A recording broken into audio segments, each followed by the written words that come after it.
We are meeting again after our webinar series to discuss the mock examination paper CL1 Advanced Audit and Assurance. I hope that you might have already faced either mock examination number 1 or 2 during the last month, and now you are getting ready for the online examination. Irrespective of whether you are going to do online examination or physical examination, so today's discussion of the mock paper will be important for you. So therefore I kindly request you, before starting the discussion, so you need to get ready with these materials in your hand: the mock examination paper, answer script, as well as the study pack volume 1, volume 2, as well as the pilot paper, right? So in my overall comment of the paper seems to be a very practical paper. If you had learned the auditing theory in a more practical way, this paper would have been much more easier. But if you had learned the auditing theory only in theoretical way, like a theoretical subject, this paper is very much difficult for you. So that is why I highlighted and insisted you. So during our webinar series, think all these auditing principles in practical way, right? Let's see today during the discussion, I'll try to help you again to think certain theoretical aspect of auditing, how to think in practical way, right? So let's start with the MCQ discussion. But before moving to the MCQ discussion, let me to show the paper analysis, how the paper has how the weightage of the paper has come. So if you look at this presentation, basically so syllabus structure and mock paper, you can see we have mainly, there are 8 areas in our syllabus. In our 8 areas: governance, internal control, audit planning, gathering audit evidence, digital auditing, evaluating audit evidence and reporting, assurance, quality, and internal audit. So that is the weightage that already you are aware. But according to my analysis, you can see the paper has slight the weightage differences have come. So in my overall analysis, the governance and internal control only 2 marks in the paper, and audit planning 12, gathering audit evidence 28. It has gone into 28, indicates that one of the important thing, more and more practical application. When the more and more practical applications are going up, so basically this section weightage automatically will go up.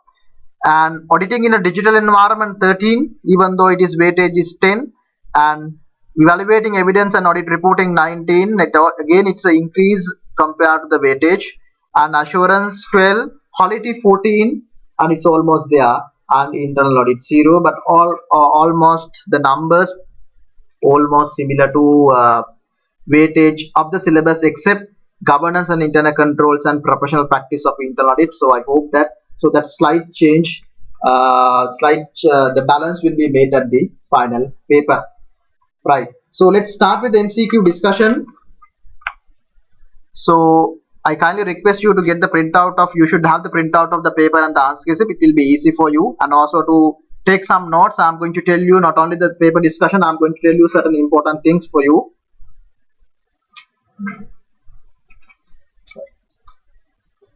Right. So let's start with the question number, the MCQ. There are 10 MCQs. The question number 1. So before attending the MCQ questions, remember that there are 2 golden rules that you should remember in MCQ questions.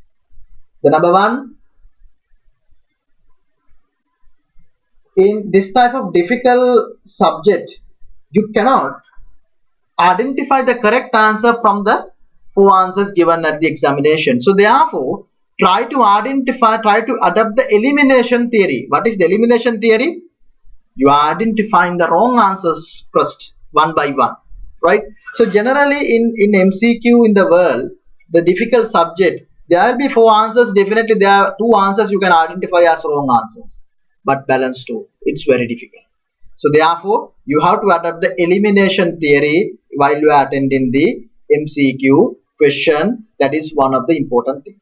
The second thing, now when you have 2 answers, remember that what you feel immediately, what is correct, may not be correct, right? So keep that golden, may not be, I'm not telling it's wrong, but may not be. So keep these two golden rules when you are attending the MCQ question. Okay, so on that concept we'll look at the first question. So read carefully. Ranmuthu Private Limited has been in the business of manufacturing and sale of healthcare products. You have been appointed as senior in charge of the audit of the financial statement of the company for the year ended 31st March 2020.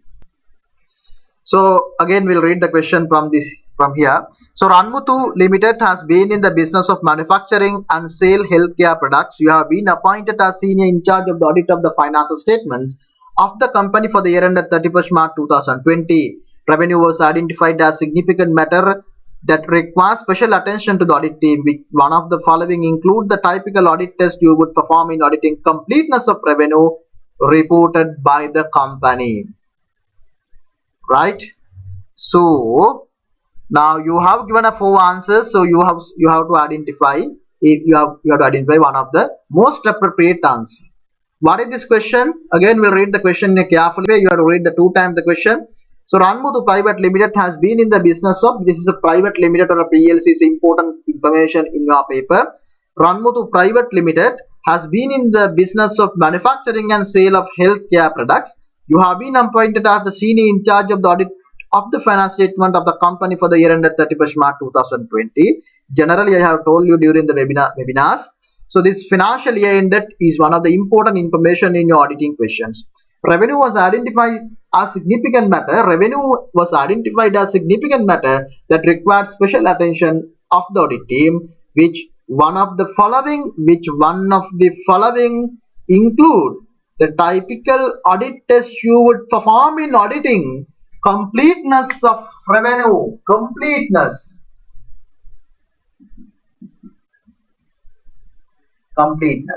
So now your mind should go back to, so this is from the section, the part C, the gathering audit evidence section of your syllabus. Basically from chapter number 10 in auditing revenue and the receivables. But even if you can remember the entire study back, you can't write this question. You cannot identify unless you have developed the practical way of thinking, especially in the audit evidence, right?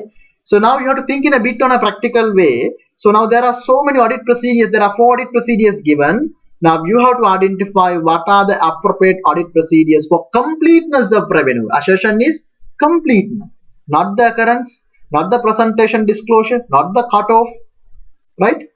Completeness of revenue. So whether all the sales have been accounted or not. So that's the objective you are going to achieve by performing all these audit procedures. Number 1, analytical procedures, cut-off testing, review of first year sales, matching amount recorded in the sales amount invoice. So I told you, so you need to adopt the elimination theory. So first we will try to first we will try to identify the answers that should be eliminated. Number 1, analytical procedures. So whether analytical procedures will ensure the completeness or not? Of course, yes. Why? When you do a analytical procedure, you can identify abnormalities of the revenue, whether you have missed or whether we have over recorded, whether seasonal sales have been properly recorded, whether those are reflecting on the pattern of the previous year. So therefore, analytical procedure, answer yes. So that will ensure the completeness. And number 2, cutoff testing. Of course, yes. Generally, companies make mistakes in the cutoff. For example, last financial year, the 31st March 2020, we were in a lockdown period.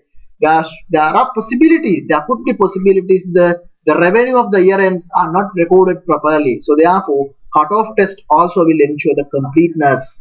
Number 3, review of first year end sales. So that means you are going to review the sales made after the financial year is ended. Of course, that also will ensure the completeness. Why? Then you can identify whether there are sales which should have been accounted on 31st March 2020 or not. So therefore, answer C, part 3 also correct. Number 4, matching amounts recorded in sales account into invoice. What is that? So matching amounts recorded in the sale account into invoice. So already you have recorded the books of accounts and you are checking the original invoices. Will that will that ensure the completeness of revenue? Completeness of revenue? No, it will not be ensure, because it will ensure whether the accounted sales are accounted in a proper manner. Right, so therefore that will not ensure. So the answer is number 1 is correct, number 2 is correct, number 3 is correct. So therefore the answer should be D. So answer should be D. So 1, 2 and 3 only. Right, I hope that you are clear with that. So we'll look at the second question. Which of the following are characteristic of statistical sampling? Which of the following are characteristic of the statistical sampling? So this again your mind should go to your audit evidence part C of your syllabus, and this is basically from chapter 13. So if you have the study text, you can turn to the page number 383. Study back page number 383. So statistical sampling definition has been given the study text that in that page number. So what is the statistical sampling definition, if you can remember? So there are two items. There are two items should be considered when you decide whether it is a statistical sampling or not. What is that? Number 1, it should be a random sampling. Oh, number 2, the probability theory should be adopted. In other way, each item of the population should have an equal chance of getting selected. Then it will become a statistical sampling. Right? So out of these 4 answers given, we'll read which of the following are statistical characteristic of statistical sampling. Random selection of the sample item, the use of probability theory to evaluate sample results including measurement of sampling risk, sample size is selected on the basis of permutation and combinations, simulation models and probability, selection of a block of contiguous item from within the population. Right? So now if you look at here, so statistical sample and definition, if you follow the number 1, random selection of the sample item, that answer is correct. Random selection. And number 2, the use of probability theory to evaluate sample result including measurement of sampling risk. Yes, that answer correct. Number 3, sample size is selected on the basis. So this particular statistical methods, there are a lot of statistical methods given including the probability. That also correct. Statistical methods are used in sample selection. Then selection of a block of contiguous item within the which population. So that will not be a statistical sampling. So what is that meaning? You are identifying a block having a similar equal characteristic. So that doesn't represent the entire population. So therefore number 4 is not coming. So therefore again answer should be 1, 2 and 3. So therefore answer should be D. I hope that you are clear with that. Right? Then we are coming to the next question.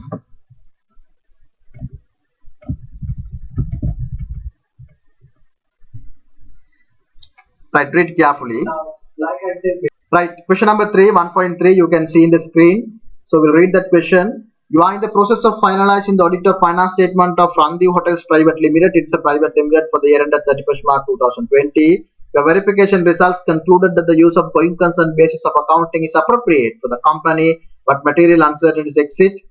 If the relevant disclosure related to uncertainty is being disclosed in the finance statement, what is the most appropriate opinion auditor should express on the finance statement of the company? There are 4 answers given. So without these 4 answers, you should be able to answer for this particular. Without these 4, looking at these answers, you should be able to give this answer, because this is one of the fundamental area in your syllabus, that is going concern.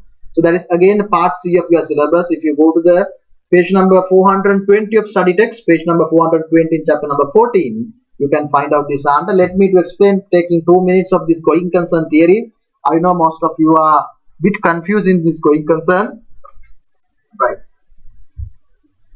So this you shall remember the going concern theory of the reporting, which normally in each and every paper of, if you look at the KB4, KC4, even any other examination, professional examination, this is one of the important thing. Even a practical scenario, this is one of the important area, right? So going concern,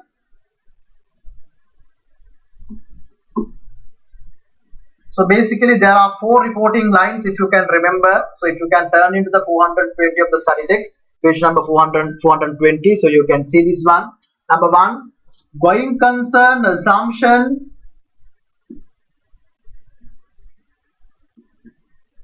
is appropriate,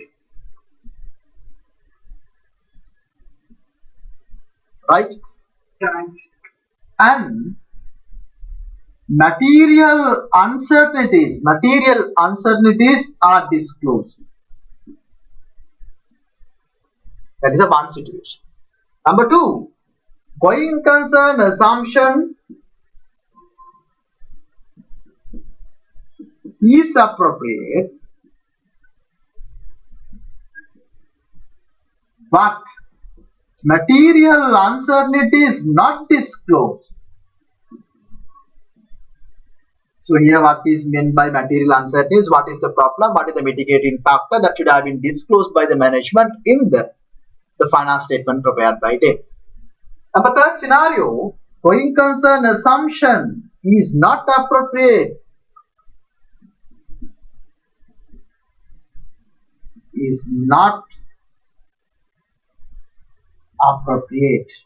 Number 4th scenario, management is not willing to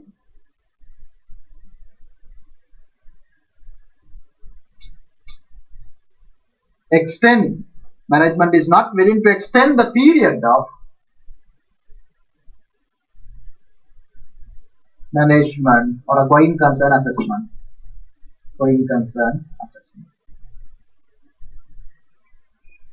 Right? So basically, in these 4 scenarios, you have to have what type of audit the report is most appropriate. So in this particular scenario, unmodified report with an additional paragraph, right? You are adding an additional paragraph stating that material uncertainties in relation to going concern. You are emphasizing the matters that the management has disclosed in the financial statement. It seems something similar to emphasis of matter, but it is covered under going concern standard. Heading should be changed, material uncertainties in relation to going concern, right? The second scenario, it will be either qualified or adverse depending on the materiality and the pervasiveness. Third scenario, directly it is adverse. Fourth scenario, so it will be qualified or disclaimer, right? So this is one of the fundamental area in auditing. You shall remember, again I will summarize this. If you can't remember these 4, please go back to the study text, page number 420, prepare a small note and keep with you. This is one of the important thing that you shall remember in terms of audit reporting as well as the going concern application in your auditing theory. So going concern assumption is appropriate, but material uncertainties are disclosed by the management. In such circumstances, audit reports are not qualified. So you will do the clean report, but with an additional emphasis of matter paragraph. It is not an emphasis of matter paragraph, additional paragraph under the going concern heading. Then going concern assumption is appropriate, but material uncertainty is not disclosed. Of course, that is a problem. In such circumstances, you have to decide either qualified or adverse, depending on the materiality and the pervasiveness. When the going concern assumption is not appropriate, of course, if the going concern assumption is not appropriate when it is one of the fundamental to the user, of course, you have to go for adverse report. You don't have any other solution. And if the management, when there is a going concern problem, management has to prepare an assessment. That assessment should cover 12 months or it should be minimum 12 months. So if the management has done that assessment for only for 6 months, then auditor comes and say, okay, look here, so your assessment is done only for 6 months, you have to extend till 12 months. The management say, no, we can't do, we can only do for 6 months. Then there is a disagreement, scope limitation comes in, so that scope limitation in terms of the going concern is so significant for the auditor. So in such circumstances, depending on the materiality and the pervasiveness, so you may decide qualified or a disclaimer of opinion. So coming back to this question now, If you know these four, very simple answer. Okay. So you are in the process of finalizing the audit of finance statement of Ravidu Hotels Private Limited for the year ended 31st March 2020. Your verification results concluded that the use of going concern basis of accounting is appropriate. Under 102, appropriate for the company, but material uncertainties exist. Of course, material uncertainty is there. So if the relevant disclosure related to uncertainty is being disclosed in the finance statement, so already disclosed. Already disclosed means it has to come under the point number 1. So adequate, what is the most appropriate opinion auditor should express on the finance statement of the company? So that the answer will, if you don't read now, you know the answer. So part A, express unmodified opinion and include an emphasis of matter paragraph on material uncertainty related to going concern. Actually, you can't call as emphasis of matter, but still it's an additional paragraph under the going concern heading. So part A. Part B, express modified opinion, express adverse opinion. Part C, part D, express unmodified opinion and will not make any reference in the report. So the answer should be part A. So that is very clear. Right, then I'm coming to the next question. Question number 4. Which of the following may be considered as key audit matters? Before coming to this key audit matters, you shall remember.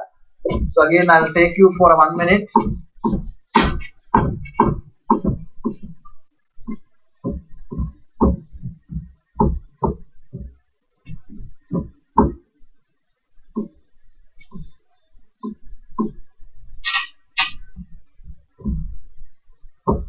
Right, key audit matter is one of the new thing that was introduced in Sri Lanka about 1.5 years back, about 2 years back.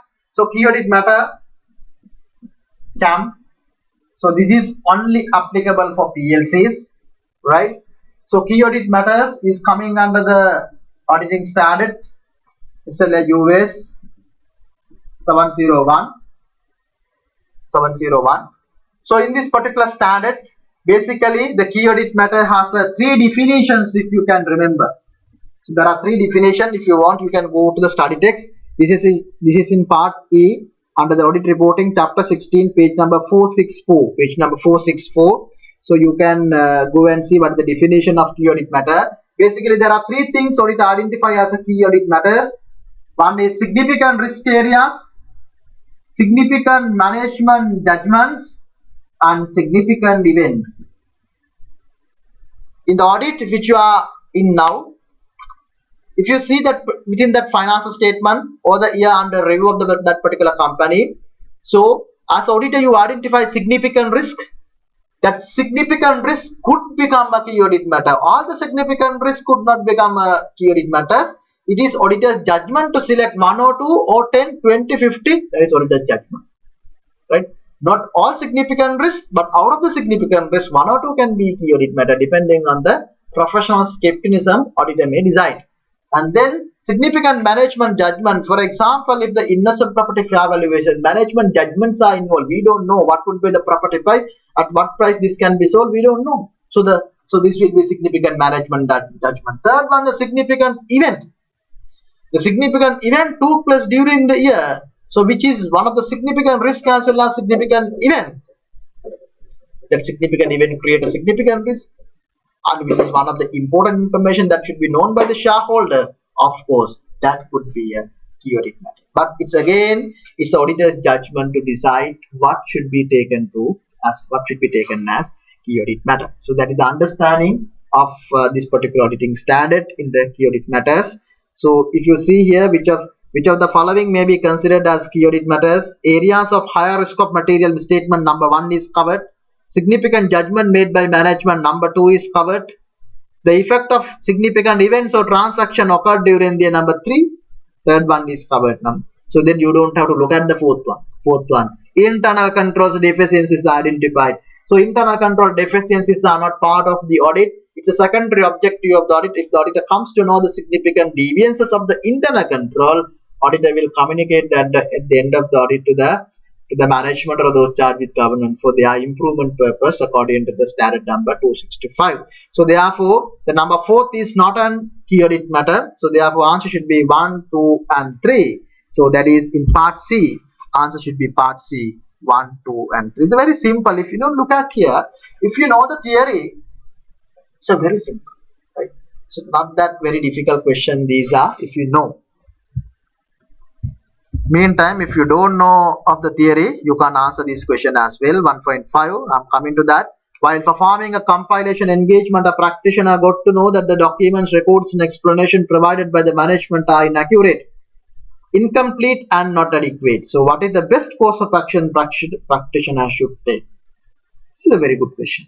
It's a very good question according to my reading.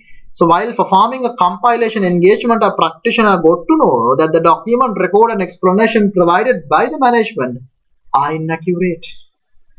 The information given by the management for us to prepare the financial statement, so we come to know that information are wrong or inaccurate or incomplete. It's a problem. Now, what would be the best course of action? There are 4.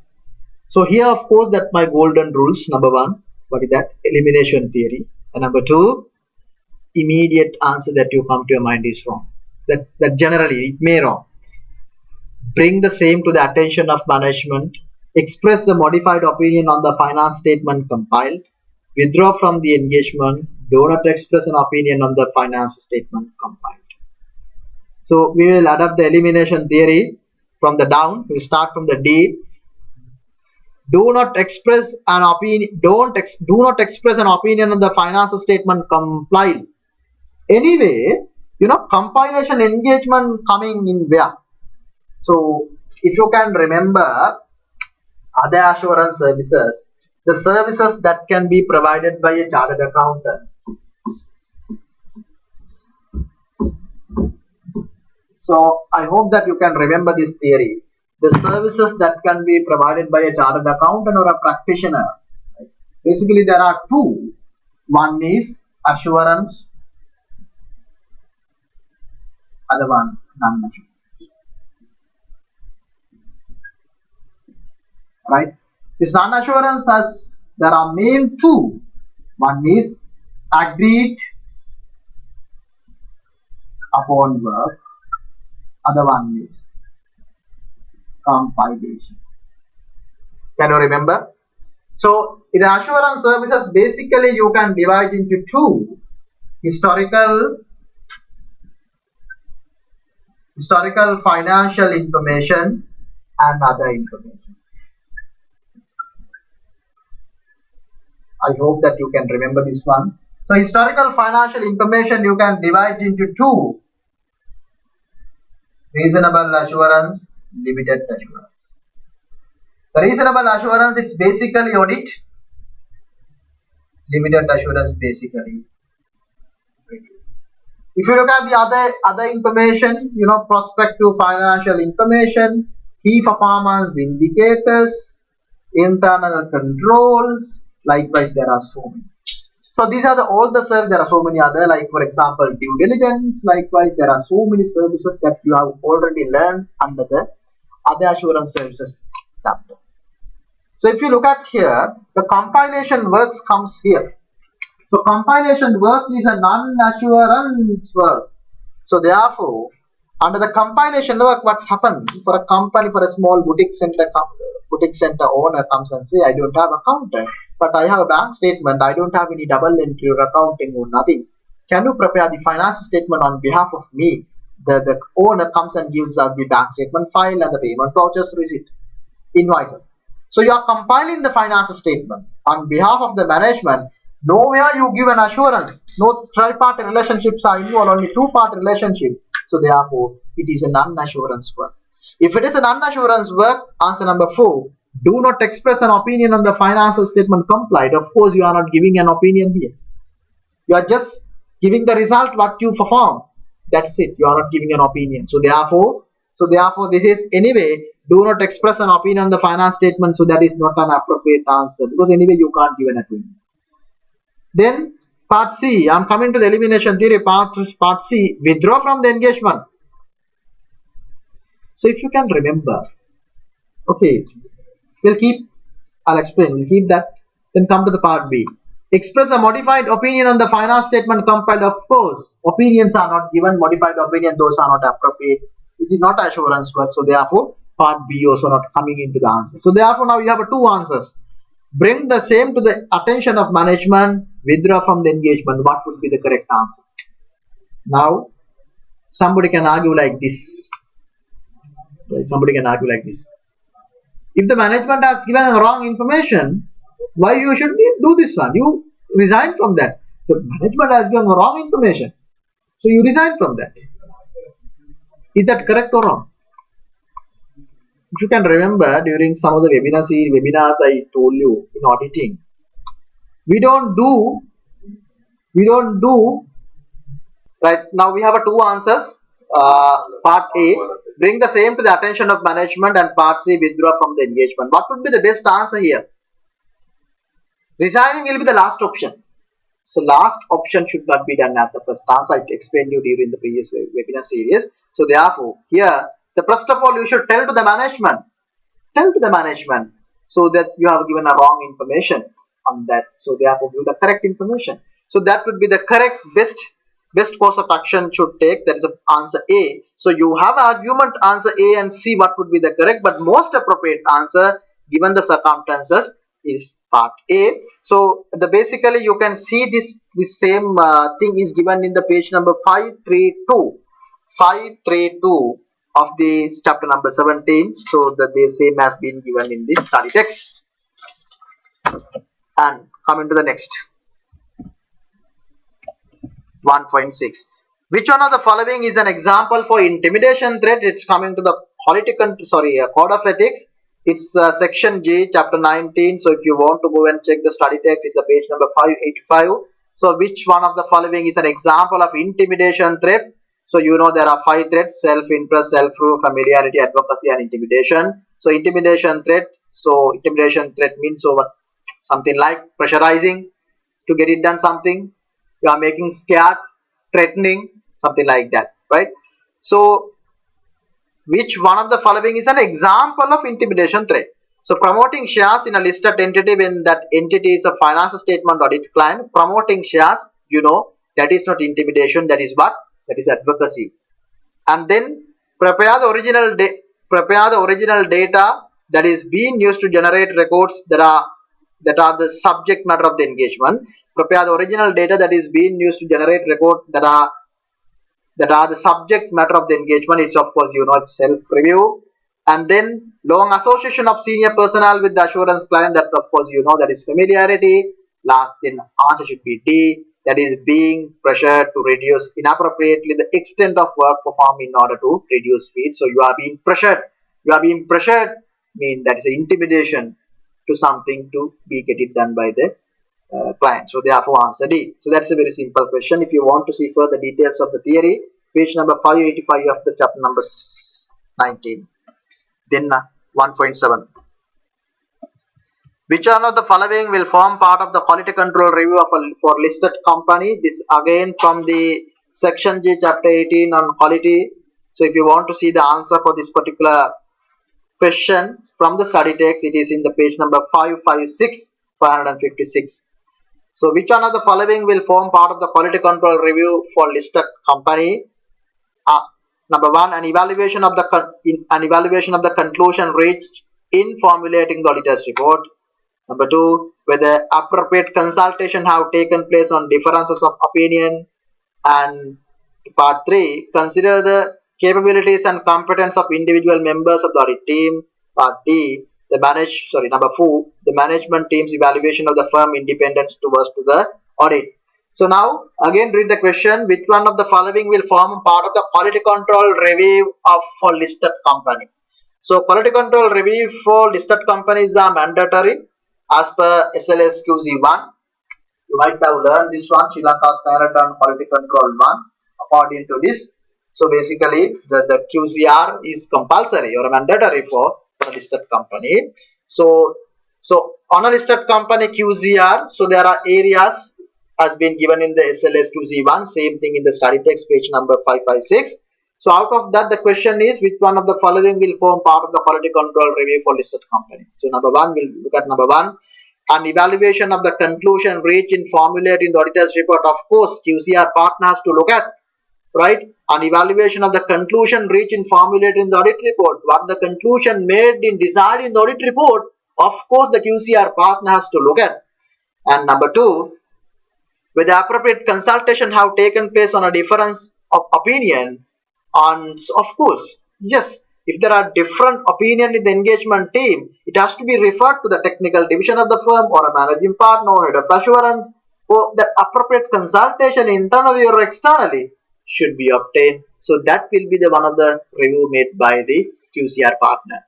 And then number three, consider the capabilities and competence of individual members of the audit team. That is no. Why? That is whose responsibility? That is the engagement partner's responsibility. Now in a firm, the audit firm, I am a partner of the firm. So that is my duty, engagement. If I am the engagement partner, it is my duty to identify right people, right capable people. So that is not a QCR partner's job.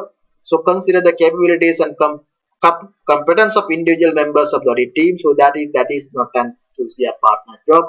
And the engagement team's evaluation of the firm's independence towards the audit, of course, yes. The quality control partner has to look at whether the engagement team members are independent, of how that evaluation has been made at the beginning of the audit and the throughout the audit. So that is one of the another part of the work of QCR. So therefore, 1, 2 and 4 are correct. So therefore, answer will be C, 1, 2 and 4. Right. So therefore, so that you can take it, that if you want further detail, you can check the study text, chapter number 18, page number 556. Then I am coming to the next question, 1.8. You are in the process of finalizing the, so it's a little longer question. So you are in the process of finalizing the audit of finance statement of Colombo Private Limited. It is a private limited for the year ended 31st March 2020. The year ended, the financial year ended is 31st March 2020. The company has been in the business of import and sale of electronic appliances. You could not observe physical inventory verification of the company as of 31st March 2020 due to the curfew imposed by the government. Further, you note that you audit staff members have not been able to obtain sufficient appropriate audit evidence in respect of inventories by performing alternative audit procedures. Inventories represents 80% of the total asset of the company as of 31st March 2020. Profit for the year ended 31st March 2020 was rupees 820 million, whereas the inventories asset that was rupees 3,152 million. What form of audit opinion would audit express on the finance statement of Colombo Private Limited for the year ended 31st March 2020? Very simple question.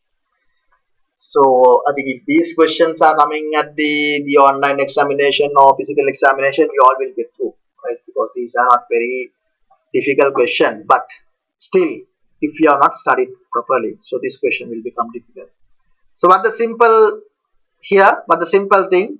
So this is basically the combination of question. It's coming from the part C, gathering of audit evidence of inventories, practical side, as well as the audit reporting of section E. So chapter number 16. So here basically what the problem is, as per the auditing standard 501, auditors shall attend. Auditors shall attend to the physical verification of inventories conducted by the management as an observer. So as we all know, the 31st March 2020, the attending physical verification was not practical because the entire country was at lockdown situation. But so lockdown is not an answer for the auditing standard, so that we have to perform alternative procedures that we will be discussing in another question. So alternative procedures that you need to look into. So now in the question says that alternative procedures also not done, and also the inventory represent 80% of the balance sheet item, which is so material to the financial statement. So now here, of course, there is an issue. What is that issue? So inventory. There is issue inventory. So it's we can say it's a scope limitation. It's not a misstatement. Scope limitation. The scope limitation, you have to look at now whether it is material or material and purposive. You have to see whether it is material or material and purposive. Of course, it is material. Now we have to make a conclusion. It is material and pervasive. What is the definition of pervasiveness, if you can remember? So pervasiveness is a very large impact. So I used to give example at for you all in the webinars.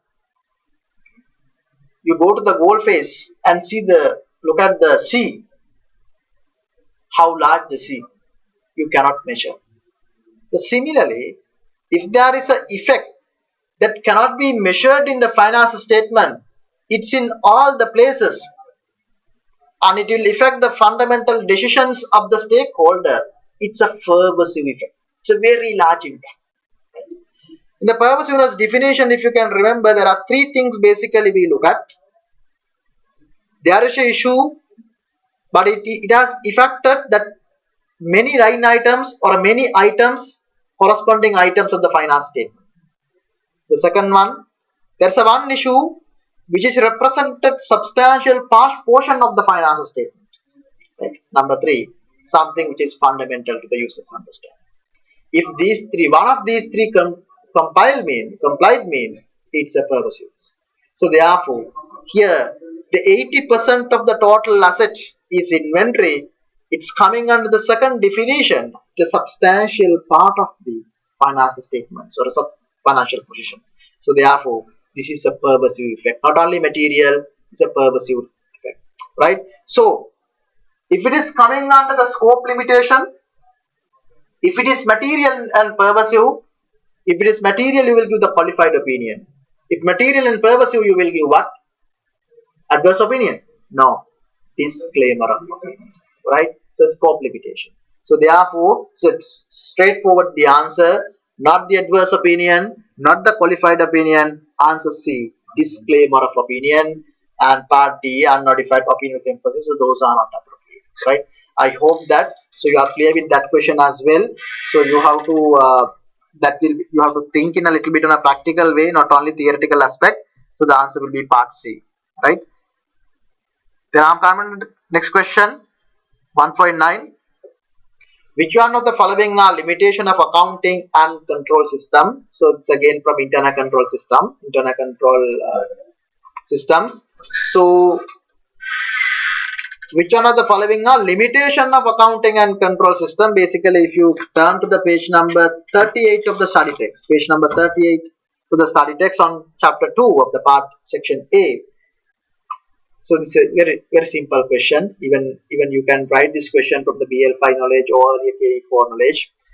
One, the potential for human error, collusion between employees, control being designed to cope up with non-routine transaction, the possibility of control being overridden by management, right? So generally, so you have to be a very smart student, and when you are attending the examination, you have to be conscious. Sometimes the examiner is very cunning. He makes a small wording change, keeping the entire answer, making a small wording change for you, for then to mislead you, basically. Something similar to like part 3. The potential for human error, yes, of course, it is an internal control limitation. Collusion between employees, of course, it's a internal control limitation. That you basic things you are aware. Number 3, look at control being designed to cope up with non-routine transaction. It's not a limitation. Why? Generally, controls are being designed to cope up with routine transaction. That is the limitation. If that non-word is not there, of course, it is a limitation. So therefore, third is not an answer for internal control limitation. And number 4, the possibility of control being overridden by management. Of course, that is a limitation. So therefore, 1, 2 and 4. 1, 2 and 4 coming under the part D of the answer. 1, 2 and 4 that can be taken as the correct answer. Then we are coming to the last question of the MCQ discussion. So you are allocated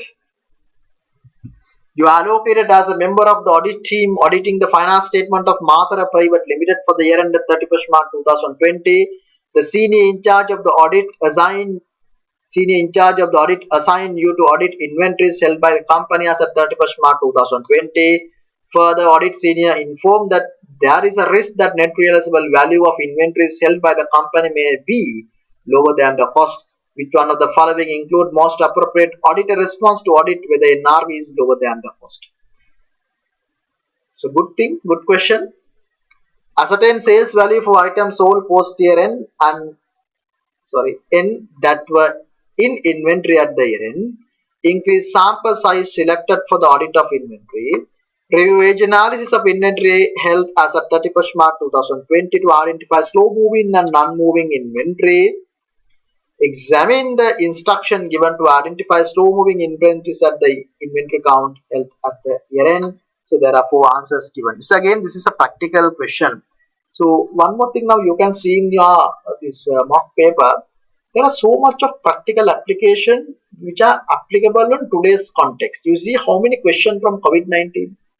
So those things are not in your study text. Those things are not there in the auditing standard. So you have to think in a bit more in a practical way. This is where again I am telling. So all the auditing theoretical things you need to think like you are going to apply as a auditor.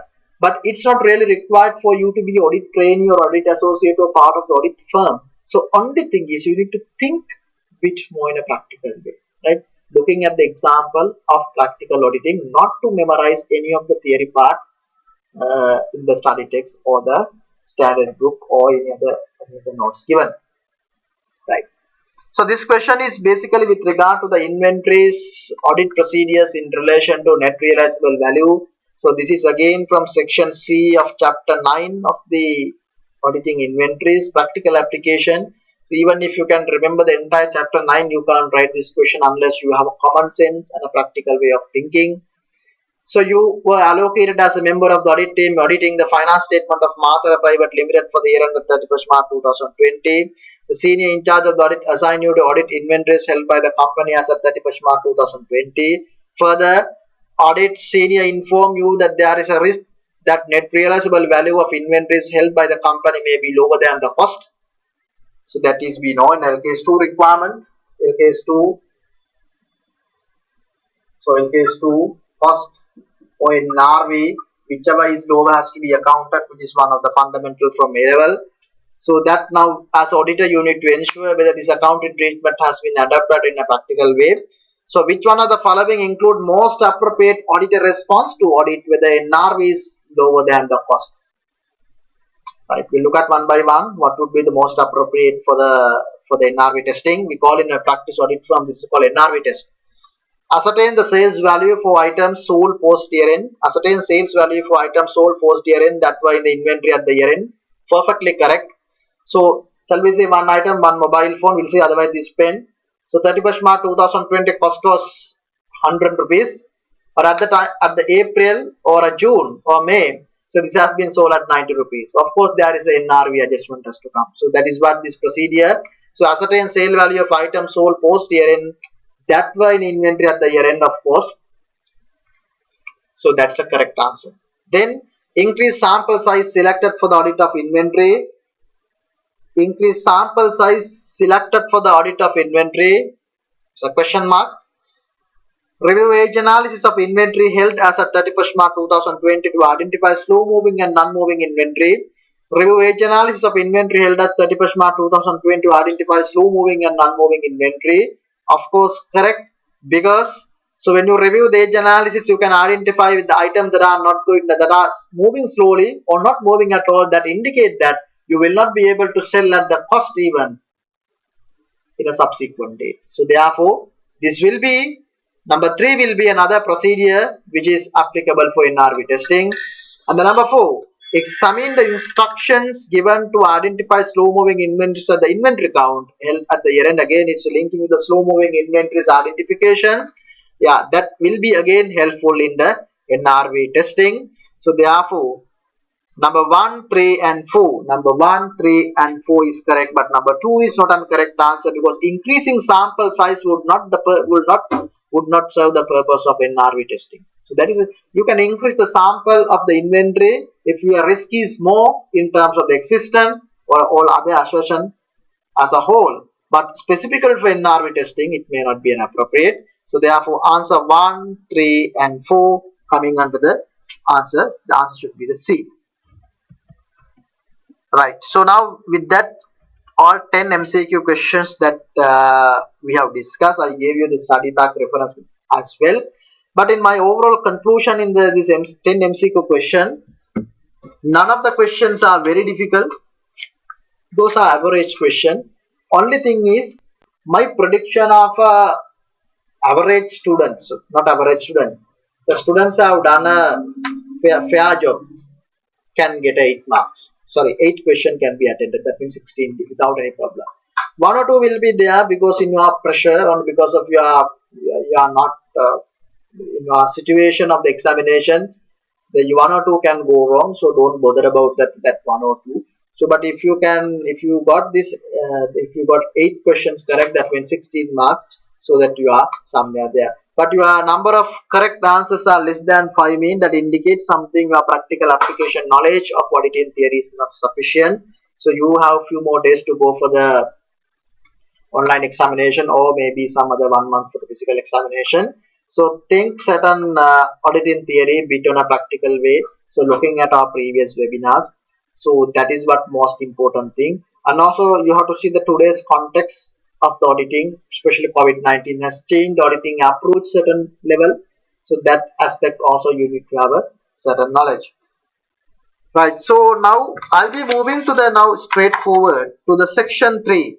I'll be moving to the section 3. So get ready with the main case study now. So I'm skipping the section 2 that will be discussed, that can be discussed at the last. Section 3, there are two case scenarios, large case scenarios. SKP digital lending and the Uddarata PLC. So that two questions we will discuss first.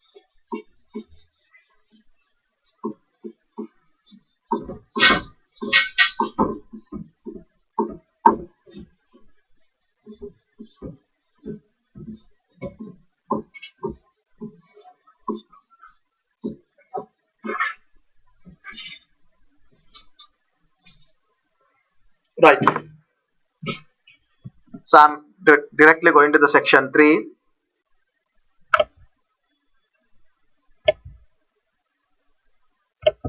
Right. It's a fantastic question. SKP digital lending is a new business model. So SKP digital lending.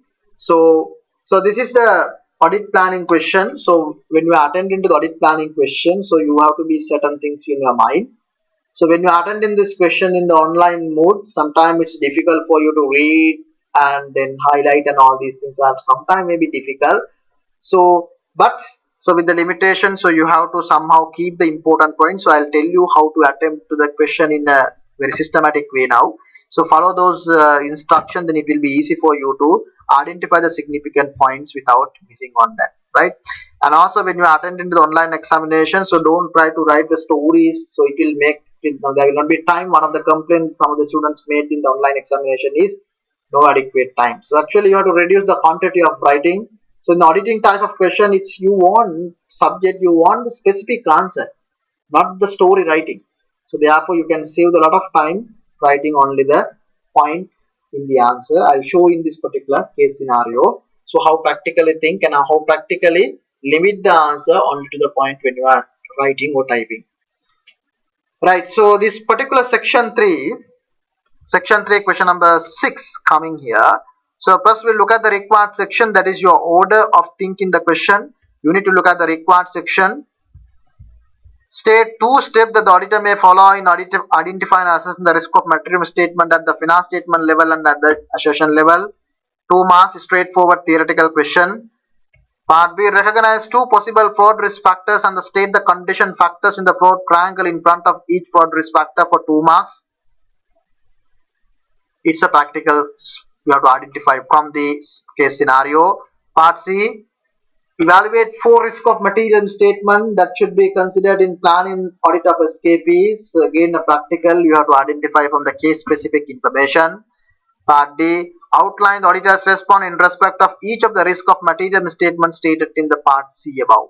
So again, audit procedures you have to think in practical way and write. So part B, C, D are all practical from the case scenario. So therefore part A, I'll tell you the part A answer, that is straightforward from the theory. So but I'm sure that you might have gone wrong in this question. You know why? Common sense is not there. Conscious mind is not there. Read the question carefully. State two steps. Did you see this word? Steps. Why I wrote this one in a big way? Most of you might have written the answer risk assessment procedures. State two steps that the auditor may follow in identifying and assessing the risk of material statement. There are four audit procedures given in the auditing standard 315 in your study text. In risk assessment procedures, can you remember? Inquiry, inspection, can you remember? Analytical procedures, observation. There are four audit procedures. Risk assessment procedures, most of you might have written that, I'm sure. But you see the question again. Step that the auditor may follow. Step two steps that the auditor may follow. What are the steps that's going to follow? Not the procedures, but to do the procedures, what the steps should be followed. This is very clearly given in the auditing standard 315, and it is very clearly given in your study text. If you have the study text, get the page number 150 of chapter 4. 150 of chapter 4. So that four steps are very nicely given, right? Very clearly given. So what are those four steps? So if you summarize, if you look at the answer, so we'll look at the answer.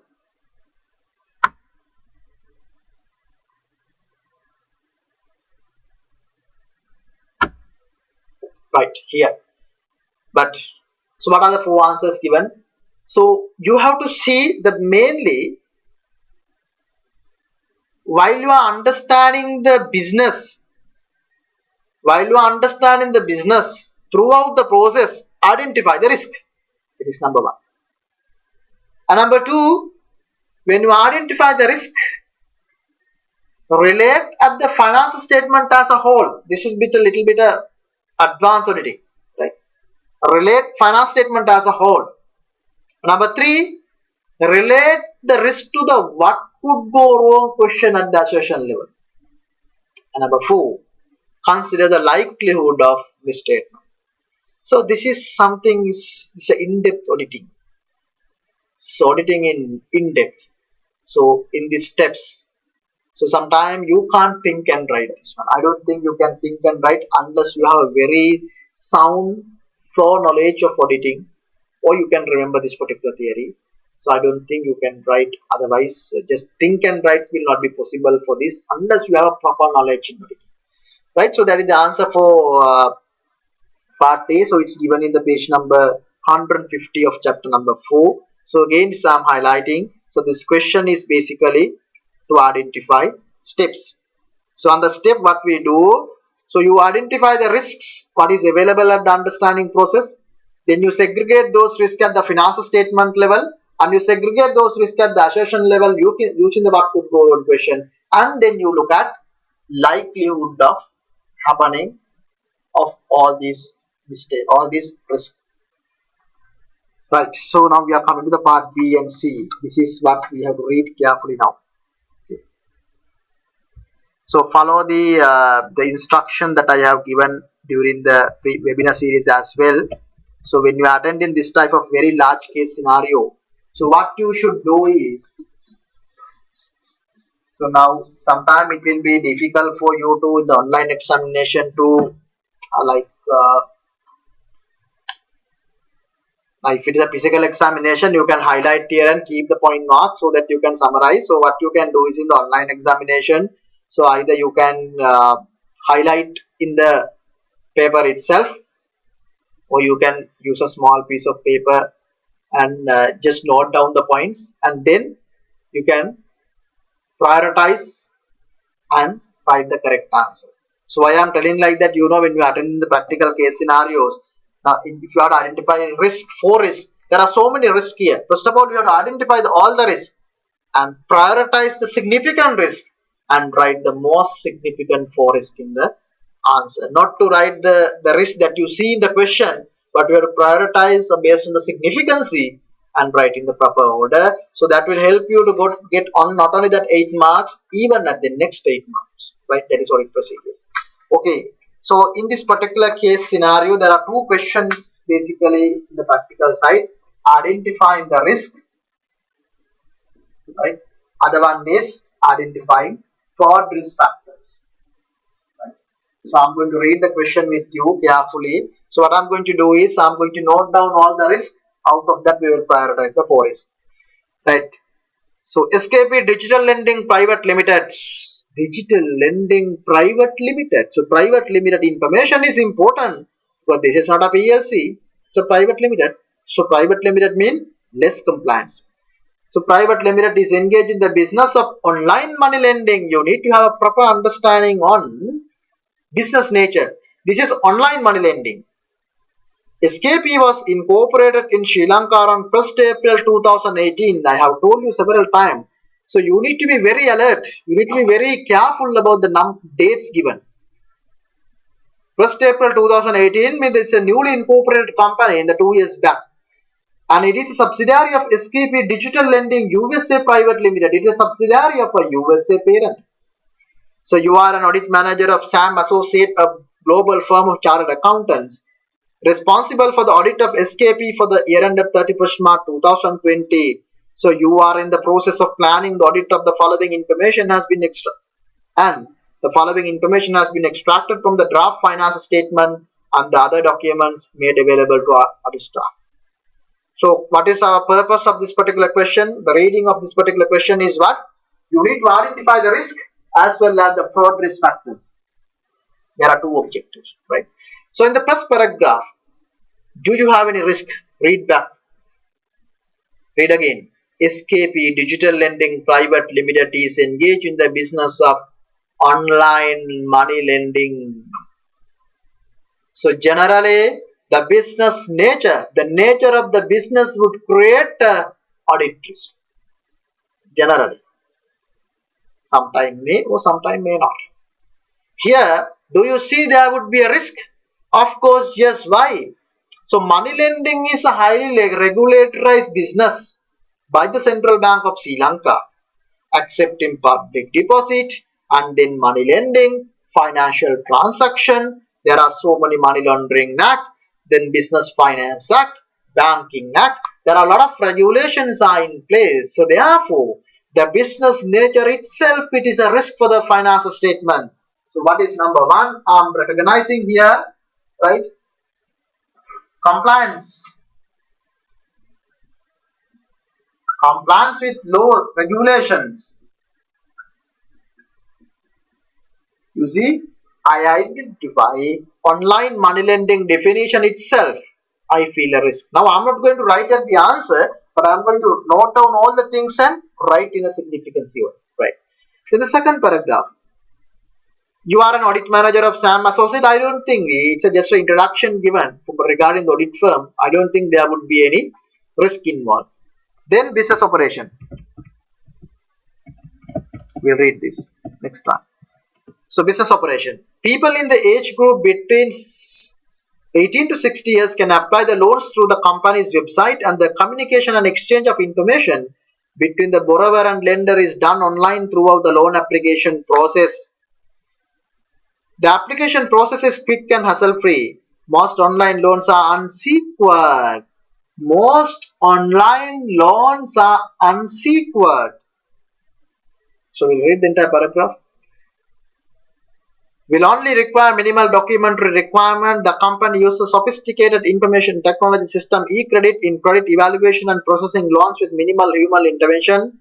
eCredit does not contain the financial module, and a separate system is used for accounting, and the two systems are not integrated.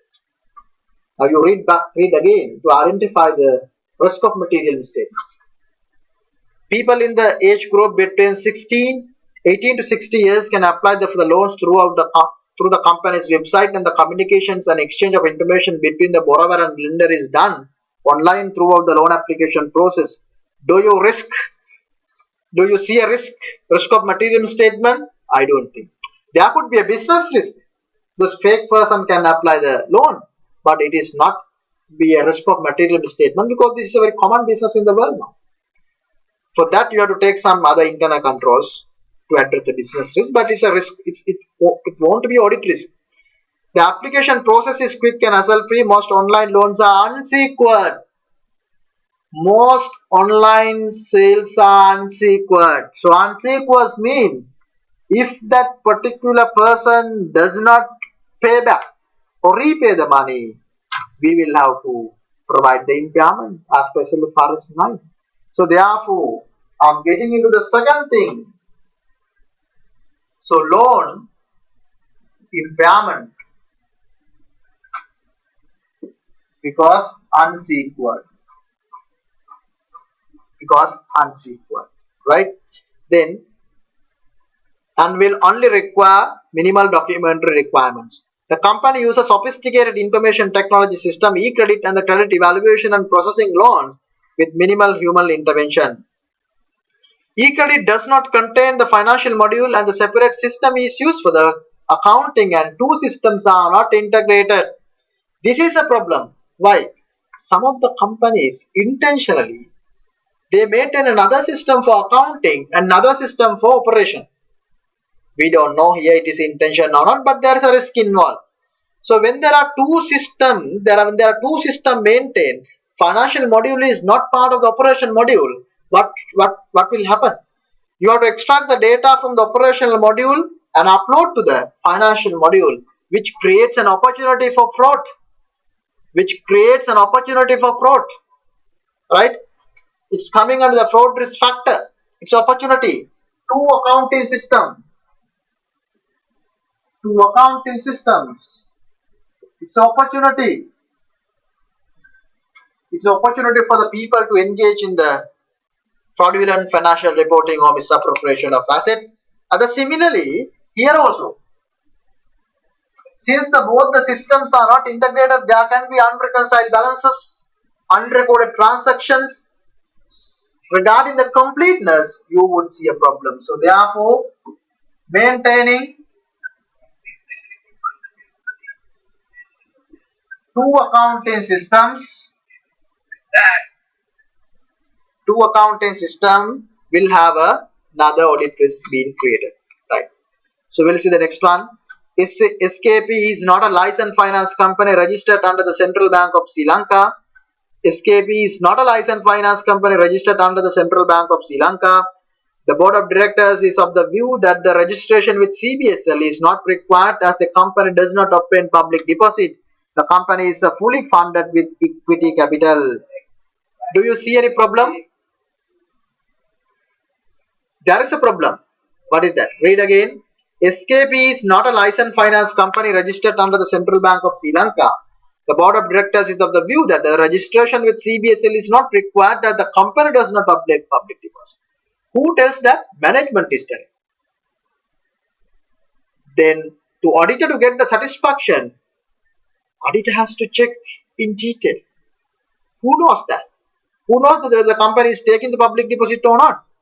So this management view has to be checked, right? So therefore, the compliance with the Central Bank of Sri Lanka is going to be another important audit risk for this audit of SKP for the year ended 31st March 2020. So therefore, I'm going to write here itself compliance with the regulation CBSL. So you don't have to write again separate points. So you can write on the same point itself.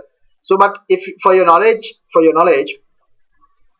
So according to the Business Finance Act number 42 of 2011 with regard to the finance companies, if a company does not obtain the public deposits, so it's not required to be registered under the Central Bank of Sri Lanka. That is for your knowledge according to the Finance Act. But still, auditor will take this as an audit risk because auditor has to check and double check with the central bank and the relevant regulation, check with the lawyers because auditor is not a lawyer. So therefore, until then, you can take it as an audit risk. Right, the company is fully funded with equity capital, so I don't think it is a big issue. It's not an issue. Right, next. All the loan products introduced by the company are short term with the small values. The maximum loan amount that can be obtained by an individual is Rs 60,000 at a given time, and the maximum repayment period is 60 days. The interest and service fee charges are significantly higher than the upper limit given by the CBSL for registered finance companies. It varies from 40 to 65% depending on the loan type. The company does not charge any interest on service fee on the first loan obtained by an individual. The company's policy is to write off all the loans and other charges not recovered within 2 months from the overdue date and take recovery action where possible with minimal cost. Right? So here I can see few risks. Read again the paragraph. All the loan products introduced by the company are short term with the small values. That I don't think it's a risk. The maximum loan amount that can be obtained by an individual is 60,000 at a given time and the maximum repayment is 60 days. Is it a risk? I don't think. The interest and the service charges are significantly higher than the upper limit given by the CBSL for registered finance companies. Again, it's an interest charge. Interest, upper limit.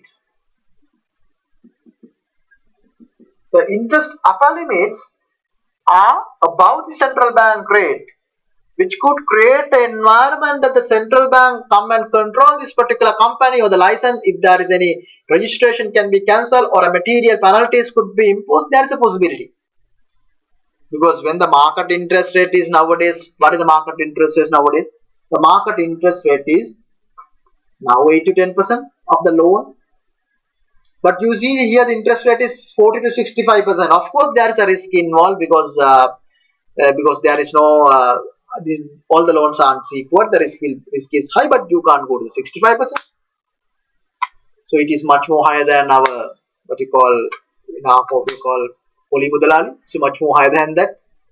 So therefore it's again getting connected with the compliance, the interest upper limit, and then the company does not charge any interest or service fee on the first loan obtained by an individual. The company does not charge an interest. The company does not charge an interest. Is there any problem? There is no problem in terms of the business. You give the free of charge, doesn't matter. But the problem is accounting. What is the accounting? You know of the loan. Now, recognition of loan.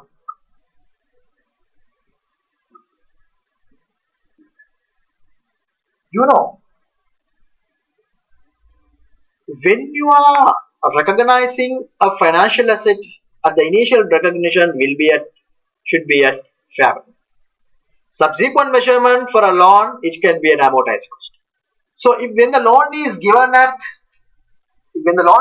at without interest, the initial recognition has a problem. Initial recognition is in trouble because it is not at fair value.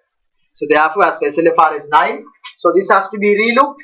But only thing is, this will not be a very significant concern considering the time period of the loan. Because if you give a loan in the March, within 60 days the loan has to be repaid, so there are not much significant time, but still there is an issue, but may not be a very significant point that you need to write at the examination. The next one. The company's policy is to write off all the loans and other charges. The company's policy is to write off all the loans and other charges not recovered within 2 months from the overdue date and take recovery action where possible with minimal cost. So now here I'm giving a loan. If you don't pay, you charge to PNA. Is that correct? According to the impairment provision, what is required in SLFRS 9? No, you can't write off like that. So therefore, write off loans,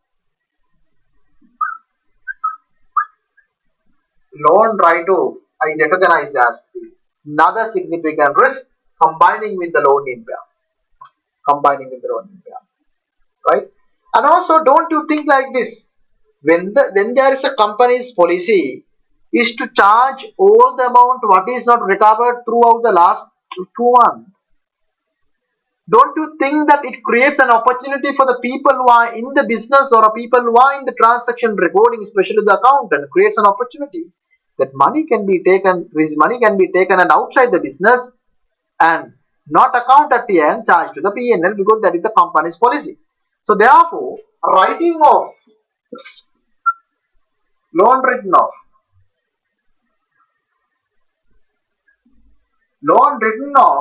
it's a create another opportunity. So loan written off that creates another opportunity for the people who are in the recording of the transaction to engage in the fraudulent financial reporting or a fraudulent misappropriation of assets. Right. So then, but considering the value involved of the loan, the company also cannot take so much of action. So that's what it says. Take recovery action where possible with minimal cost. Now, for example, lower fees shall we say 10,000, but loan value is 5,000. There is no point of going behind them and collecting that one. Rather, they can ignore and move to the next loan. So now, next action. Right, the next one, next paragraph.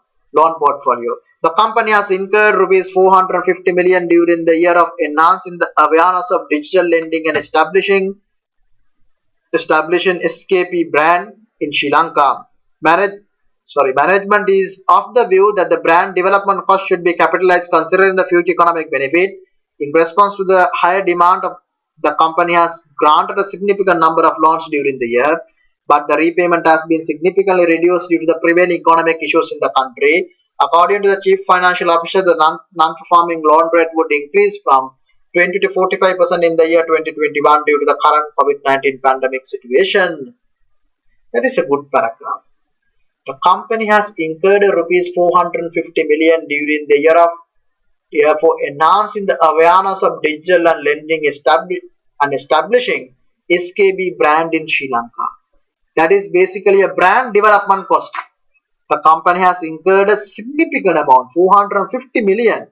So if you look at the figures are given in the other page, but the 450 million is a very significant amount has been incurred by the company for the product development.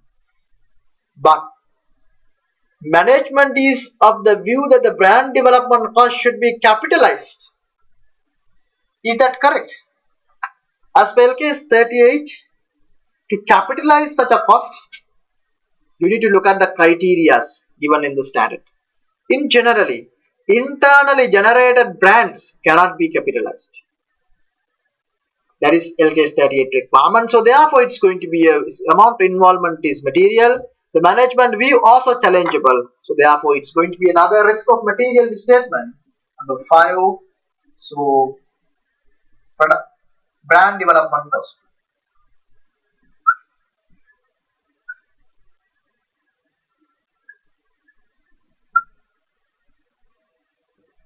$450 million. So LKS 38.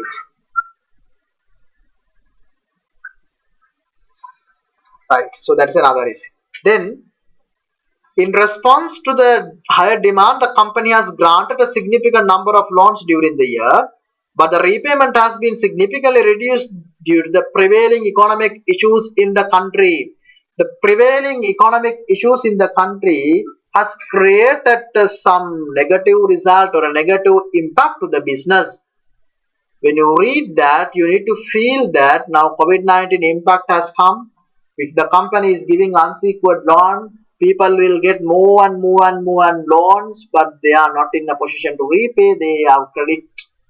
They don't have money to repay. People are struggling. So therefore, the company will give more and more loan. The written off will go up. Non-performing loans will go up. End of the day, company will not be able to continue for a foreseeable future. So therefore, number 6 identified here is going concern. So going concern due to few reasons. So one reason is here you can see one is recovery for 2019-20. At the meantime, the CFO has the predicted non-performing NPA rate is going to increase to 45%. So that means if you give 100 loan, 45 loans will not be able to recover. How you are going to survive? It's very challengeable. So therefore, So both the reasons would create a going concern problem. Right. So now we have identified, you can see, we have identified 6 risk of material misstatement, but the examiner has asked only 4. But you have to prioritize and write. You can't just write all these in this order, so that may not be the appropriate answer being a practical auditings are concerned. Right. Other information. So look at the other information. The Chief Executive Officer, CEO of SKP, Mr. Sudat Pereira, is a very dominant and controlling person. So can you remember when we were discussing the frauds? Mr. Sudat Pereira is a very dominant and controlling person. When the owner, the CEO, is a dominant and controlling type of person, would create a problem. Right? CEO is a very dominant and controlling person, so that creates another opportunity for him to engage in not for others, but for him to engage in the fraudulent activities. Right. I don't think that is a risk of the finance risk for the finance statement. Controlling person, and he has more than 10 years of experience in the finance field. So he has been offered a performance-based employee share option plan, ESOP. ESOP is generally, it's difficult for the accountants to understand the accounting treatment. When there are ESOPs, there are a lot of technical things are involved in terms of SLFRS 2. So therefore, generally, if there are ESOP in the finance statement, auditors normally taking that as a risk item. So therefore, number 7, I'm identifying ESOP. Right here, what it says, employee share option plan by the parent company of SKP. Now this is a bit different arrangement. So SKP Sri Lanka and SKP USA. Right. So this is this Mr. Sudat has been given the share option not in SKP Sri Lanka but in SKP USA. How the accounting treatment should be as per SLFRS 2 is a bit complex. So therefore, anyway, it becomes a audit risk, right? So if there are ESOP and then the valuation techniques are involved, the black school method, something like that, there are separate valuation method. Those have to be done by another expert. Significant management judgments are involved. Of course, that is therefore that is a risk of material statement. CEO has stressed that the company should diversify in the business without limiting itself to money lending. Accordingly, one of the lands owned by his wife. So before coming to that, with regard to the ESOP, again read the ESOP point.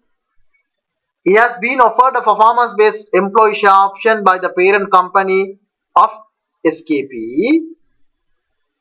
Performance-based employee share option plan. Performance-based employee share option plan. That means what's going to happen here? If you achieve 10 million profit, we will give 2 shares of our parent company. That is employee share option. But condition is if you achieve performance-based. If you achieve, we will give. What does that mean? CEO is under pressure in achieving that. That creates a fraudulent environment. So therefore, number 4 is employee share option is create a pressure or incentive on the CEO. Right? That is again a fraudulent factor, fraudulent financial reporting or a fraud risk factor. Right. CEO has stressed that the company should diversify the business without limiting itself to money lending. Accordingly, one of the lands owned by his wife was acquired by the company to get into the property business. What's happening? Accordingly, one of the lands owned by his wife was acquired by the company to get into the property business. What's immediately coming here? Number 8.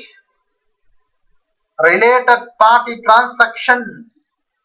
The CEO is a very dominant and controlling person. He is the key man here. So his wife's land was acquired by the company. Who knows? this transaction is at arm's length basis, we don't know, so therefore it can be recognized as the risk of material misstatement. And then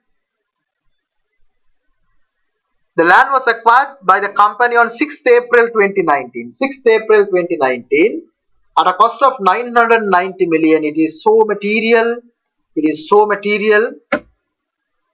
The purchase price was determined based on the internal valuation carried out by the company. So we don't know.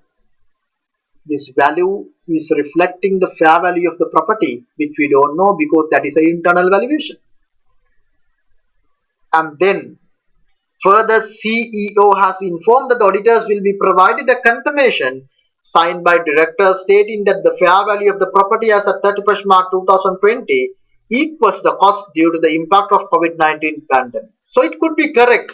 Because of the COVID-19 pandemic, the land prices have come down. So therefore, the company asset was acquired on 6th April. Now almost 1 year has gone, but the fair value has gone up and has come down because of COVID-19. Explanation could be correct. But those explanations are going to be accepted by the auditor? No. Auditor has to check into that. So therefore, auditor identified this also as a risk. Basically, if you categorize this as an investment property, so investment property initial recognition as well as subsequent measurement has to be initial recognition anyway, it has to be at fair value. Subsequent measurement, it can be at fair value or a cost, but even if it is at cost, you have to disclose the fair value. So therefore, fair value assessment has to be done. The amount involved is so material, then the external value has to be engaged in the valuing this particular property at the 31st March 2020. So therefore, so that would be recognized as a significant risk. Then, CFO has stated that the income tax rate proposed by the government should be used for the computation of income tax and deferred tax provisions. Despite those rates have not been enacted in the parliament. It's a good one. CFO has stated that the new income tax rate proposed by the government should be used for the computation of income tax and deferred tax provisions. Is that correct? Even though those have not been enacted in the parliament. So there was a dispute in 2016, 17, 18. So what the deferred tax rate should be used. So the CA Sri Lanka has issued a special announcement. You can go to this particular site, Sri Lanka Accounting and Auditing Standard Committee.lk. Right, if you go there, all the auditing standard, accounting standard, all the things are there. So there's a special announcement, special recommendation given by the CA Sri Lanka. The deferred tax, the rate that you are taking to measure the deferred tax should be the substantially enacted rate. So therefore, it's a direct answer for here. For deferred tax computation, you cannot take the proposed income tax. You have to take the what is substantially enacted date when you are preparing the finance statement. So therefore, deferred tax, the rate that is proposed, use the management assessment or a judgment to use the proposed income tax rate, that is wrong for deferred tax. In terms of income tax, it could be used the proposed income tax rate provided the tax consultant or a tax consultant should give a confirmation on that. So this is the most appropriate income tax rate that should be used in calculating your income tax for the particular financial year of assessment. So therefore, income tax and deferred tax also could become a risk here. Income tax and deferred tax also could become a risk considering the profits are concerned. And then further, the company shifted its head office to a new location in Colombo 3, and for this purpose new building was taken on a 10-year lease on 1st July 2019. All lease installment paid during the year in respect of the building leased out have been charged to the statement of profit or loss. So that of course you should answer, right? What is the risk involved here? So this is the newly introduced standard SLFRS 16 for this particular year. So read again. Further, the company shifted the head office to a new location in Colombo 3, and for this purpose the new building was taken on a 10-year lease. Earlier it was operating lease. You can charge to the P&L, but if it is a 10-year lease, so of course this has to be recognized as right of use asset, as per the newly introduced standard SLFRS 16. So what the management has done is not correct. So therefore, number 11th risk that I see here is SLFRS 16. The leases recognition is not correct. Right. So if you look at here now, so we'll read the other further below information as well. So some of the key financial information is given below. You can see the revenue. The revenue has increased almost 100%. The loan written off to the P&L, you see, if you look at that as a percentage to the loan written off, as a percentage to the, if you see, it's almost 50%, right? You see, almost 50%. Therefore, it's very significant. One of the very significant that thing that the auditor should look into, the loan written off charge to P&L. So, and the profit before taxation is 320 million. So if you take it up, the material level is important concern for this particular company. So 32622 into 5% if you take, right, your material level would be 16 million or a 30 million. Maximum you can go up to 10 million, so 10% if you take. So I would tell about your overall material level will be 16 million. So therefore, all other figures involved are so material to the audit.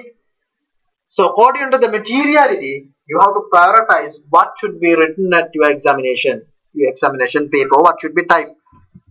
In the loan balance, not that much increase on the investment property is given 990 million, is a significant amount. Right? Answers are there. What are those answers? So question 2, part B. Recognize two possible fraud risk factors and state the condition factors in the fraud triangle in front of each fraud risk factor. You have 4 now. You see, out of these 4, you are supposed to identify 2 and indicate the fraud risk factor out of the fraud triangle, right? Incentive, pressure, or opportunity, or rationalization. So one of them, most appropriate one, you have to indicate in front of the answer, fraud risk factor. Right. So then part C, evaluate the 4 risk of material misstatement that should be considered in planning the audit of SKP. So now you have about 11. You see, you have about 11. So if you write in this 11, no use at all. Why? Examiner expect only 4. When the examiner expect 4, you are writing 11, not appropriate. And the next thing is, if you write in order that you see answers in the question, that is also not correct, because I told you at the previous webinars, auditing means it's a risk-based auditing. Auditor look at what would be the risk in the financial statement. That risk also, auditor doesn't care about all the risk. Auditor care about significant risk, right? So now you are think about the practical auditor. If you are auditor of SKP, now you are audit manager, you have identified so many risks. You are going to address which risk as number 1 here. What is number 2? What is number 3? What is number 4? That is what the examiner expects at the examination, right? So now I will give you my answer. So you can see the compliance with the laws and regulation. So specifically, so this you can't link with the any accounting standard directly. So always remember, when you are trying to write the answer, try to write the accounting standard number. Then the loan impairment, loan written off, of course, this is SLFRS 9 is getting connected, and the maintaining 2 accounting systems. So that is again not overall risk, not getting connected to the assertion level. And recognition of loan SLFRS 9, again I have identified here. And then brand development cost LKS 38, and the going concern, this is LKS 1, and each of SLFRS 2, and RPT LKS 24, and then innocent property LKS 40, income tax, deferred tax LKS 12, and SLFRS 16. Now what is your number 1? So number 1 of SKP is concerned here. So they are in a very difficult situation because of COVID-19 pandemic, and the business model could get failed because newly incorporated company. This is not a well-established company. It's a new business, digital lending. It's a new business to Sri Lanka. There is a possibility that the company will not be able to continue for a foreseeable future due to two reasons. Number one reason is, so you are having a uncertain future in the business nature. Not only that, there are possibilities that the central bank would come and interfere into business, because what happened when you are charging a 65% of interest, now your social media and all that, those are very active. So those people can comment in the social media, and it may create a problem, and central bank would come and check your compliances. If you are charging that much of higher interest, central bank would suspend your business or cancel the registration license or something if they have given, or material penalties could be imposed. So there is a possibility. We don't say it is going to happen. There is a possibility. So therefore, what I am as a practical auditor, what I do, I take these two, number 1 and number 6 together, and I am writing one point, that is going concern. I am taking 2 points, compliance with the laws and regulation and the going concern indication as a 1 point, and I write number 1 risk of this particular audit of SKP is going concern, right? So number 1, so then I'm taking here, I'll delete this site. So number 1 risk I'm identifying is going concern, right? Going concern. Then what is number 2? So what should be the number 2? In this particular business is concerned, loan is there, maintenance to account, recognition of loan. So what do you think? So for me, my analysis, number 2 will be this, SLFRS 9, because that is their main asset, and it represents 50% of the total revenue, the written off of 50% of the total revenue, so significant and pervasive to the finance statement. So therefore, so the loan and impairment, so will be the point number 2, right? And what would be the point number 3 as far as these particular informations are given? So the as per the amount involved, so the brand development cost can be reckoned as a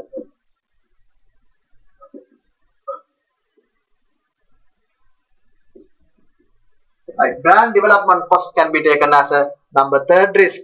So what will be the number 4? So as far as the number 4 amounts involved are concerned, so this investment property transaction along with RPT. So you don't have to take a separate point here. So this investment property along with RPT, so that will be the number 4. So the number 4 I will take here, investment property along with RPT. See, both as a combined point that you can write.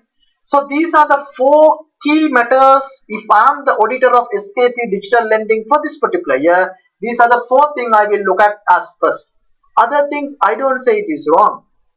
If you had written, so these answers also will be accepted. If you had written number 5, so if I write number 5, right? So number 5 is income tax deferred tax, and number 6 SLFRS 16, right?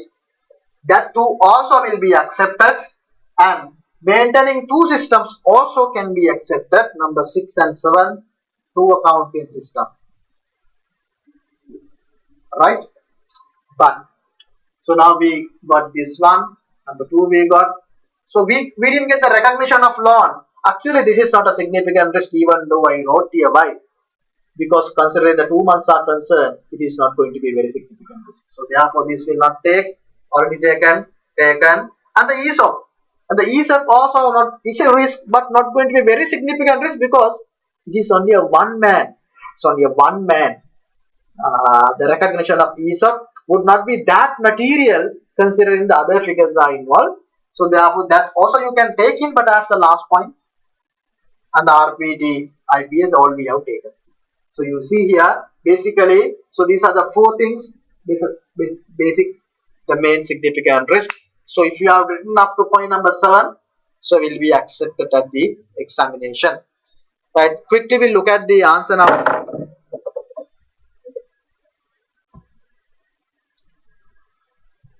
Right, fraudulent fraud risk factors, what I explained there, so that is already given here, what I explained, the four scenarios. So we'll see here significant audit risk number one that has been taken, impact of COVID-19 and material uncertainties in relation to going concern. So there are 3 points brought, 3 points has been given in the exam, given by the examiner. Part A, the loan prepayment for the year has been significantly reduced, what we took here, and the CFO has indicated that the non-performing loan rate would increase from 20 to 45% in the year 2021 due to the current COVID-19 pandemic situation. This includes that the almost half of the loans given would not be able to recover. What I told you, the situation would get worse if the pandemic situation continues for an extended time period. And the part C, the company is not a licensed finance company, the point that we identified, and the interest and the service fee charges are significantly higher than the upper limits given by the CBSL for registered finance companies. CBSL may challenge the business operation of the company and material penalties could be imposed or legal action could be taken if required.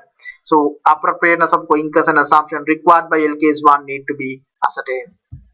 Second point, as I identified, impairment of loans. You can see the loan written off as a percentage to the total revenue. And remember, so when you look at the answer, because you have to write to the, you have to write 4 answers, mean each point is given a 2 marks. So you have to write into the 2 marks, but when you are writing in the online examination, you can't write too many things in the type. So if you can at least write to the point rather explaining, if you can tell what the summary in a 2 sentence, so that would be sufficient given the time constraint during the online examination. So it is stated that the company's policy is to write off all the loans and other charges not recovered within 2 months from the overdue date. The written off value is very significant to the finance statement if it, as it represents more than 50% of revenue in the year 2019-20. So occurrence of the written off transaction should be to ascertain with reason. Further, it is required to see whether written off impairment made in compliance with made in compliance with FRS 9. Right. The third thing, same as what I identified, brand development cost. The management is of the view that the brand development cost incurred should be capitalized considering the future economic benefit. However, as per case 37, intangible asset internally generated brands cannot be capitalized and should be charged to income statement in the year it is incurred. The number 4, fair value of investment property, which I explained. The company has purchased a land from a related party based on internal valuation carried out. This transaction has taken place on 6th April 2019 and the same value has been in the finance statement as of 31st March 2020. The CEO has informed that the auditor will be provided a confirmation signed by director stating that no changes in fair value as of 31st March considering the COVID-19 pandemic. So according to LKS 40, the investment property should be initially recognized at fair value and the subsequent measurement will be at fair value or cost. However, the fair value should be disclosed even if the cost model is followed. It appears that the company has not performed a proper fair value assessment given the due consideration for SLFRS 13 and the industry norm and guideline given by the CA Sri Lanka. The number 5. So actually number 4, you can link this RPT also into here because that is not captured by the examiner, but it can be. RPT also can be written because the land was purchased from the wife of CEO. It's of course it could be a related party transaction given the amount involved as so material. Accuracy of income tax and deferred tax provision. CFO has stated that the new income tax rate proposed by the government should be used for the computation of income tax and deferred tax provision despite those rates have been enacted in the parliament. However, as per case 12 and the specific guideline issued by CA Sri Lanka and the future income rate used in deferred tax computation should be based on the tax laws that have been substantially enacted in the parliament, which I explained you, and the recognition and disclosure of share-based payment. So the same thing, I'm not going to read that, same thing which I explained you, ESOP also can be taken, but the ESOP is not a very material transaction for this particular company is concerned because one person ESOP is going to be a very significant amount given the amount involved as so material. Your material level is 15 million. You can go up to the 30 million and all other loan portfolio and all. There are so much of material issues. And the number 7, accounting head office building. Head office building is acquired during the year under review. The however lease installment paid have been recorded as expenditure in the finance statement. The accounting treatment is not correct as per SLFRS 17, not the 17. It's a typing mistake on the answer given by the examiner. It should be SLFRS 16. Right. So quickly look at the now the part C of the question, part D of the question. So part D is outline the auditor's response in respect of each of the risk of material misstatements stated in the part C above. Outline the auditor's response in respect of each of the risk of material misstatements stated in part C above. You have to write the audit procedures for these 4 answers, but remember, writing audit procedures, I told you sometime back in my audit procedures webinar. So audit procedures, there are thousands of audit procedures in practice. How to write the appropriate audit procedure. An auditing standard doesn't give a certain procedures. Practical auditors, now audit firm partners like us, we decide. So this should be the audit procedures. Audit managers decide. So therefore, being a CL1 student, you are learning this subject for 6 months. It's very difficult to gather and keep it to all the audit procedures what are available for all the finance statement line items. So I told you a small shortcut some time back. So you have to identify, if you have not watched, please go back and watch the audit procedures webinar which I conducted about 2 months back or 3 months back, where I'm telling you how to summarize the audit procedure. There are so much of audit procedures. So at least for each line item, you remember 2 or 3 significant things and attempt and write more and more questions. Then you will feel yourself this should be the correct audit procedure. You will feel yourself. You have to come to that level. If you come to that level, whatever the issues you note down there, you can write audit procedures. And see that in the paper, the structure this time mock paper, 28 marks from audit procedures. If somebody has done what I told at that webinar, that entire 28 marks, nothing to remember in the study text, nothing to look at the standard, by using your understanding of the practical way of thinking, you can write this question, right? So, okay. So now outline the auditor's response in respect of each of the risks. Now, so if you look at here, the going concern. What the main procedure for going concern?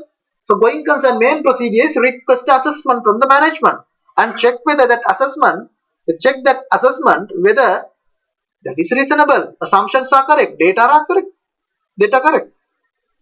And other audit procedures, review the board minutes and review the interim finance statement, review the legal letters and obtain letter of presentation. Those are general procedures. And look at the loan impairment. As far as the loan is concerned, it is estimate. I told you some time back, if it is estimate, there are basically 4 audit procedures. What are those 4 audit procedures? Number 1, auditor can perform an independent estimate or test the management process or perform subsequent event review, right? So those are the main 3 procedures, and you can obtain letter of representation. Those are the 4 things. Brand development cost is concerned, 540 million incurred. What you can do? Obtain a schedule from the client. This is not there in the book. Obtain a schedule from the client and check whether actually this expenditure have been incurred for a sample basis or a significant sample. You can check. And secondly, you can check whether these recognition criteria are satisfied in terms of LKS 38, whether it is compliant. And third one, if you look at the investment property, what you need to look at investment property. So investment property has to be valued by external valuer. You ask the management to conduct the valuation and get the valuation report and check whether the person who did the valuation has the qualification, capabilities, objectivity, independence of that particular valuer. And check the reasonableness of the data used, assumption used in the valuation report. Check the subsequent transaction, what happened after the year ended. Obtain letter of presentation. So these audit procedures is not difficult. It's not difficult. It's all, if I can remember, if I'm not mistaken, I told you this one. Going concern, related parties, subsequent event, these 3 things, audit procedures, you have to remember. There is no solution. That is the last chapter of the section C of your study text in audit evidence. All other areas, I have the study text here. So if you see in the study text, right? If you look at in the study text, section C, so part C, gathering audit evidence, there are about 1, 2, 3, 4, 5, 6, 7, 8 chapters, more than 500 pages, not 500, so you need 200 pages. So now remembering all these are not useful and also not practical. What I told you, looking at all these areas for you to prepare a short note, each item what the key audit procedure, and write few more questions for you to figure out yourself this would be the appropriate answer, right? So this type of key audit procedures, if you can remember or if you can follow or not, so of course this the question that are coming at the examination would not be difficult. So if I quickly look at the answers given by the examiner here,